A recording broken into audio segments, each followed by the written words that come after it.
Hello friends, welcome to the YouTube channel of Champions Defence Academy Dehradun, Uttarakhand, India's best and leading academy for RAMC, RMS and सैनिक schools preparations।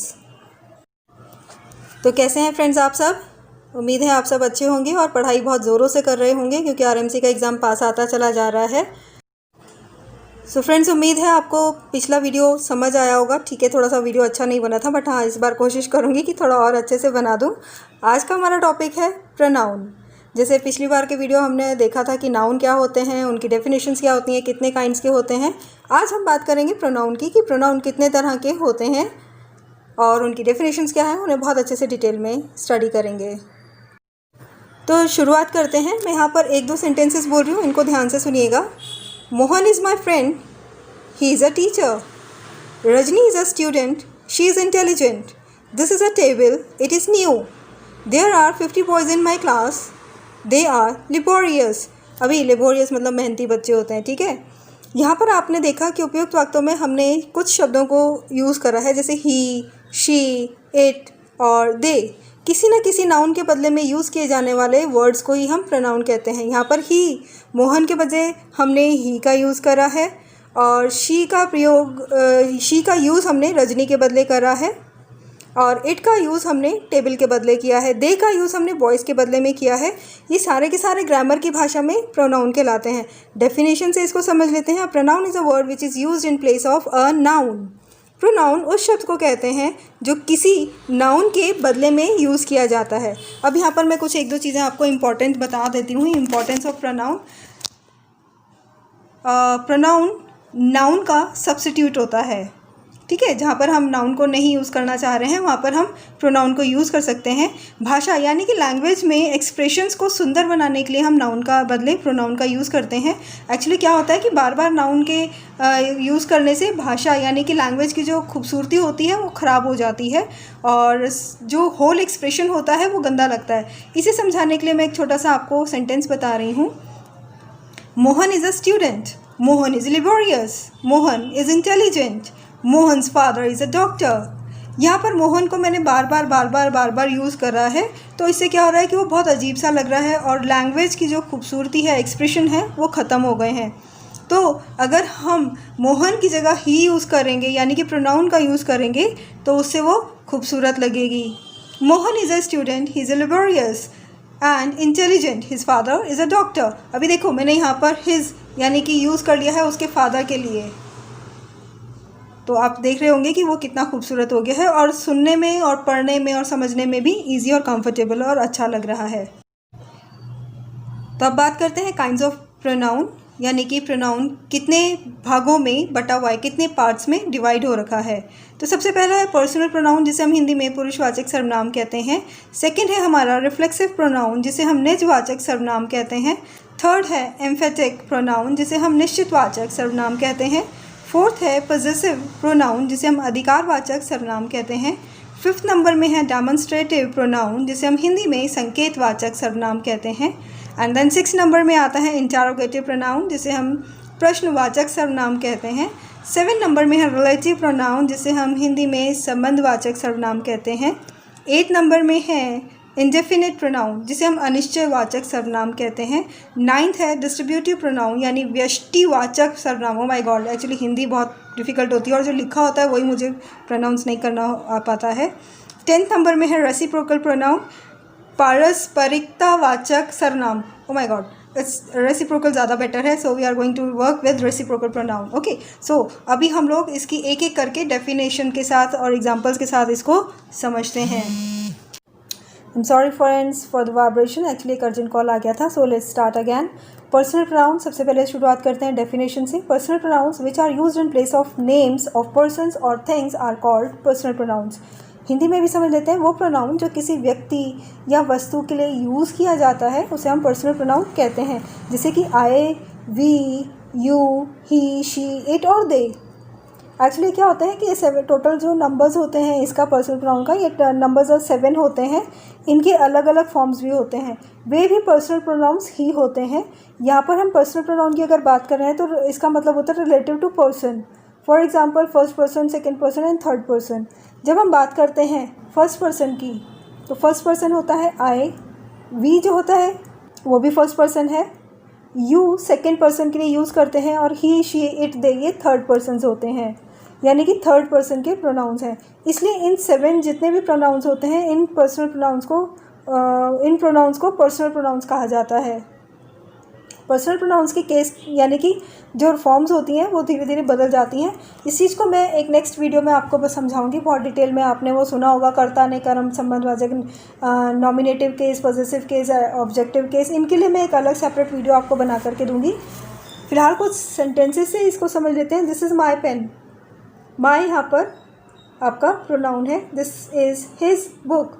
His यहाँ पर indicate कर रहा है उसकी किताब है, तो ये पर्सनल प्रोनाउन हुआ। दोज आर हर बैग्स, ये उसके बैग्स हैं, तो यहाँ पर हर जो है उसके लिए इंडिकेट हो रहा है। दिस इज़ योर चेयर, ये तुम्हारी कुर्सी है, तो योर यहाँ पर पर्सनल प्रोनाउन है। अभी पॉजेसिव एडजेक्टिव्स के अंतर्गत यानी कि हिज और हर 2 ऐसे वर्ड्स हैं जो प्रोनाउन के रूप में भी यूज़ किए जा सकते हैं, लेकिन तब जब इनके साथ नाउन का यूज़ ना हो रहा हो। अभी आपने देखा ना, यहाँ पर नाउन का यूज़ नहीं हुआ है, किन किन के साथ? हिज और हर के साथ। यहाँ पर एक चीज़ आपको ध्यान देनी है, कभी कभी एडजेक्टिव्स और प्रोनाउंस में फ़र्क करने में हमें कन्फ्यूजन हो जाता है। यहाँ पर हम समझा देना चाहते हैं कि प्रोनाउंस का यूज़ नाउन के बदले में होता है, इसलिए प्रोनाउन के साथ नाउन का यूज़ नहीं हो सकता। ठीक है, यानी आपको मालूम है कि नाउन के बदले हमने प्रोनाउन का यूज़ करा है, तो यहाँ पर आप नाउन और प्रोनाउन दोनों एक साथ यूज़ नहीं कर सकते, इसलिए प्रोनाउन के साथ नाउन का यूज़ नहीं होगा। जब प्रोनाउन के साथ नाउन का यूज़ हो जाता है तब वो प्रोनाउन एडजेक्टिव में बदल जाता है, तब वो प्रोनाउन नहीं होकर के एडजेक्टिव बन जाएगा, क्योंकि इस कंडीशन में वो अपने बाद आने वाले नाउन की क्वालिटी को यानी कि उसकी विशेषता को बताता है।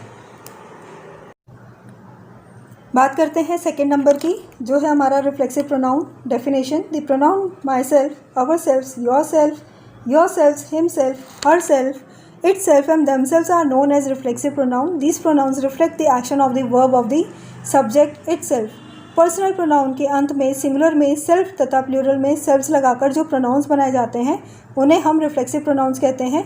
जब वाक्य यानी कि सेंटेंस में सेल्फ प्रोनाउन का यूज़ से काम करने का हमें पता चलता हो, यानी खुद कर्ता ने यानी काम करने वाले ने खुद अपना काम करा है, तब हम कहेंगे कि वो रिफ्लेक्सिव प्रोनाउन है।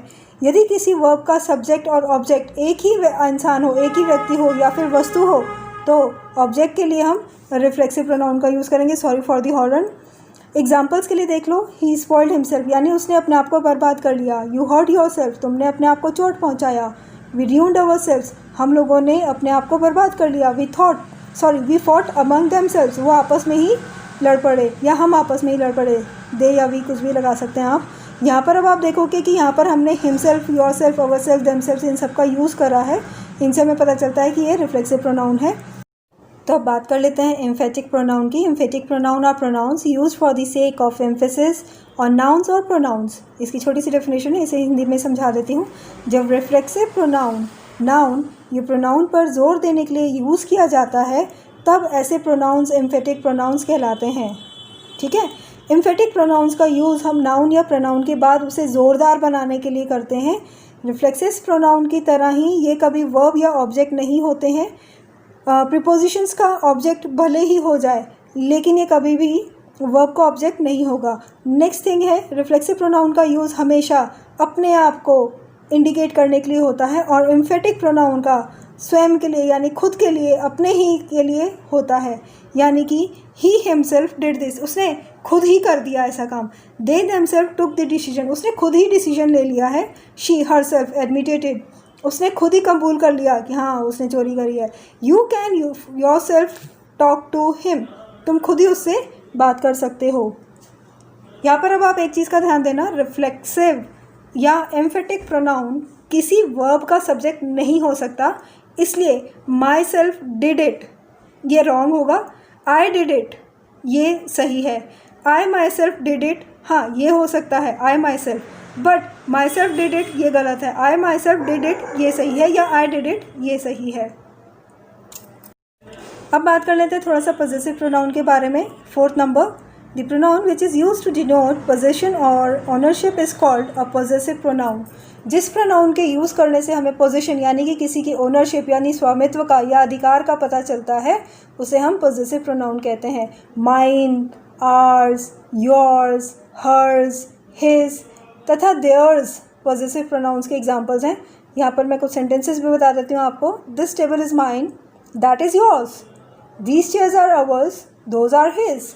This pen is hers, those are theirs. यहाँ पर अब आप ध्यान देना कि his possessive pronoun के अलावा possessive adjective भी है. जैसे कि that is his pen, ये adjective है. That pen is his, ये pronoun हो गया है. एक और एग्जाम्पल से मैं बता देती हूँ. इट्स हमेशा possessive adjective ही रहता है. जैसे the dog is going to its kennel, adjective है. each region यानी क्षेत्र से has its own customs यानी प्रथा का एडजेक्टिव कहलाया जाता है. Each reason has its own custom यानी कि रीजन जो है हर एक के अपने अपने अलग के कुछ अलग अलग कस्टम्स यानी प्रथाएं होती हैं. बात कर लेते हैं फिफ्थ की demonstrative pronoun. Demonstrative pronouns points out the persons और things for which they stand.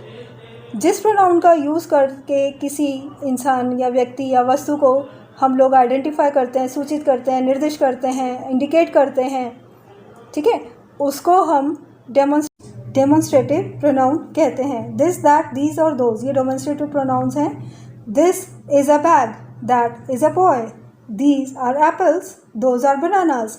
तो यहाँ पर आपको पता चल जाएगा कि दिस, दैट, दीज और दोज हम लोगों ने डेमोन्स्ट्रेटिव प्रोनाउंस के लिए यूज़ करा है.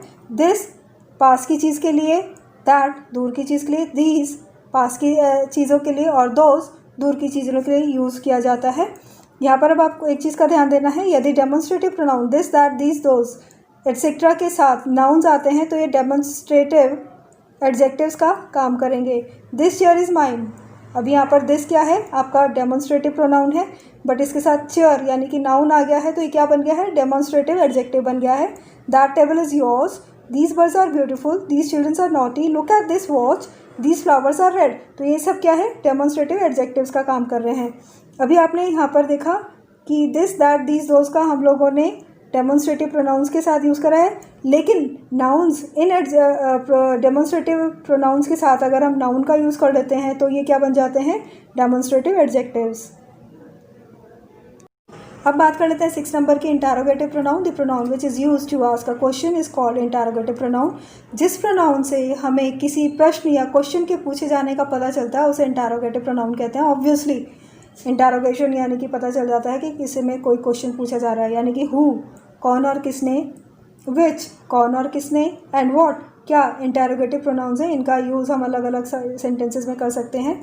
जैसे कि हु का यूज़ हम मनुष्य के लिए करते हैं, जैसे who has written this letter, ये लेटर किसने लिखा है.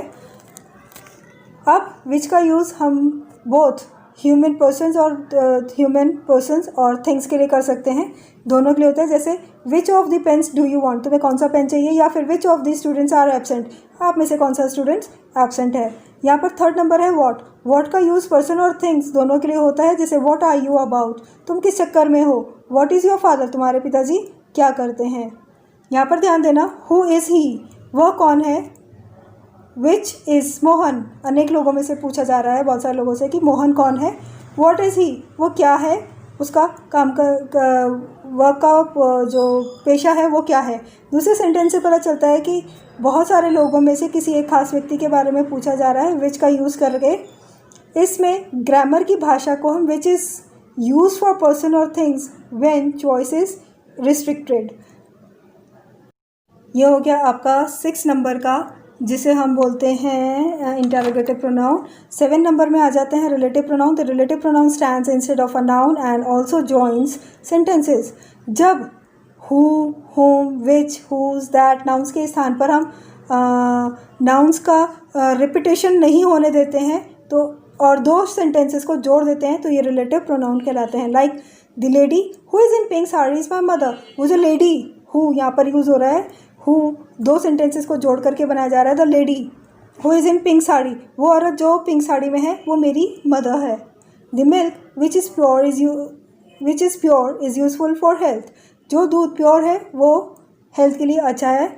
This is the boy whom all love, ये वो बॉय है जिसको सब प्यार करते हैं. Take any pen what you like, वो पेन ले लो जो तुम्हें पसंद आ रहा हो. The lion whose colors is white is from Africa, वो शेर, वो लायन जो कि वाइट कलर का है वो अफ्रीका से है. यहाँ पर अब आप ध्यान देना कि हु, हुम तथा हुज का यूज़ व्यक्तियों बड़े जानवरों के लिए किया है, for persons and large animals. Which का यूज़ निर्जीव यानी for non living things and animals के लिए यूज़ किया गया है. दैट का use both for living and non living things के लिए या फिर एनिमल्स के लिए यूज़ किया जा रहा है. हु, विच, हुम, हुज तथा व्हाट का यूज़ करने से प्रश्न पूछने के लिए किया जाता है. इस सिचुएशन में क्या होता है कि जब ये प्रोनाउन के रूप में यूज़ किए जाते हैं तब ये इंटरोगेटिव प्रोनाउन पर कहलाते हैं. Who is he, whom do you like most, which is he, what is your occupation. तो इस तरीके से ये आपका रिलेटिव प्रोनाउन और इंटरोगेटिव प्रोनाउन में यूज़ होता है. बात करते हैं 8th की indefinite pronoun. Indefinite pronouns refer to persons और थिंग इन अ वर्ब और general way. They do not refer them in particular. जिस प्रोनाउन से किसी निश्चित व्यक्ति या वस्तु का बोध नहीं होता हो उसे इंडेफिनेट प्रोनाउन कहते हैं. One should keep one's promise. None is permitted to live in the place. Like इसके अलावा आप anybody, some, all, many, any, none इन सब का यूज़ कर सकते हो. जब हम some, all, many, one, any इत्यादि का यूज़ हम नाउन के साथ प्रयोग करते हैं तो प्रोनाउन का फंक्शन नहीं कर सकते, एडजेक्टिव का फंक्शन करते हैं. जैसे यहाँ पर अब आप समझो he will qualify one day, तो यहाँ पर हमने क्या करा है, प्रोनाउन का फंक्शन नहीं हुआ है, एडजेक्टिव का फंक्शन हुआ है. बात करते हैं 9th की distributive pronoun. When each, either and neither are used as pronouns they are called distributive pronoun. जब ईच, ईदर और नीदर का यूज़ किया जाता है तो हम उसे डिस्ट्रीब्यूटिव प्रोनाउन कहते हैं. इनका यूज़ दो या दो से ज़्यादा चीज़ों को अलग करने के लिए होता है. Like each of the boys is laborious, हर लड़का मेहनती है. Either of the two pens will do, दोनों में से कोई भी एक पेन ले लो काम करेगा. Neither of the to houses is safe, दोनों में से कोई भी घर सुरक्षित नहीं है. नीदर, अब ईच यानी सबके लिए है. ईदर दोनों में से कोई एक चीज़ यूज़ करने के लिए है और नीदर दोनों में से कोई भी चीज़ यूज़ करने के लिए नहीं है. इसके अलावा जो होते हैं each other, one another, every, ये सब भी जो है आपके डिस्ट्रीब्यूटिव प्रोनाउंस के अंडर ही आते हैं. अब आपको एक चीज़ का ध्यान देना है, डिस्ट्रीब्यूटिव प्रोनाउंस हमेशा सिंगुलर नंबर में होते हैं तथा इनके साथ सिंगुलर वर्ब यानी एक वचन का ही प्रयोग किया जाता है, यूज़ किया जाता है. सेकेंडली, जब ईच, ईदर और नीदर के साथ नाउन का यूज़ होता है तब ये क्या बन जाएंगे, एडजेक्टिव बन जाएंगे और इन्हें डिस्ट्रीब्यूटिव एडजेक्टिव्स कहते हैं. 10th नंबर की बात कर लेते हैं, reciprocal pronoun. Each other and one another are called reciprocal pronoun. अभी यहाँ पर दो ही चीज़ें हैं रेसिप्रोकल प्रोनाउन के लिए, each other and one another. Radha and Krishna love each other. The four brothers love one another. अब यहाँ पर देखो क्या होता है, एक्चुअली यहाँ पर अब आप देखोगे कि हमने दो चीज़ों को अलग अलग बोला है. Radha and Krishna love each other, यानी कि यहाँ पर बताया है कि राधा और कृष्ण एक दूसरे को, ईच अदर मतलब एक दूसरे को प्यार करते हैं. The four brothers love one another, चार भाई एक दूसरे को प्यार करते हैं. दो छोटे छोटे सेंटेंस से इनको एक बना दिया गया है. ईच अदर और वन अनदर के यूज़ से दो छोटे छोटे सेंटेंस को जोड़ करके हमने एक बनाया. अगर हम इस चीज़ को अगर लंबा कर देते, रेसिप्रोकल प्रोनाउन का यूज़ नहीं करते, तो सेंटेंस क्या हो जाता, राधा लव कृष्णा, कृष्णा लव राधा, तो ये सेपरेट हो गया है. लेकिन Radha and Krishna love each other, ये ओह माय गॉड, ये थे हमारे अभी तक के प्रोनाउन, 10 प्रोनाउंस. मुझे लगा आज का वीडियो छोटा होगा बट सेम 20 मिनट का बन गया है. कोशिश तो बहुत करी थी जल्दी जल्दी बोलने की. अगर आपको कोई चीज़ नहीं समझ आई हो आप मुझे गिवन नंबर पे कॉल कर सकते हैं. अदर्स किसी भी तरह की इन्फॉर्मेशन लेनी हो आप मुझे गिवन नंबर पे कॉल कर सकते हो. Thank you so much for giving your so much precious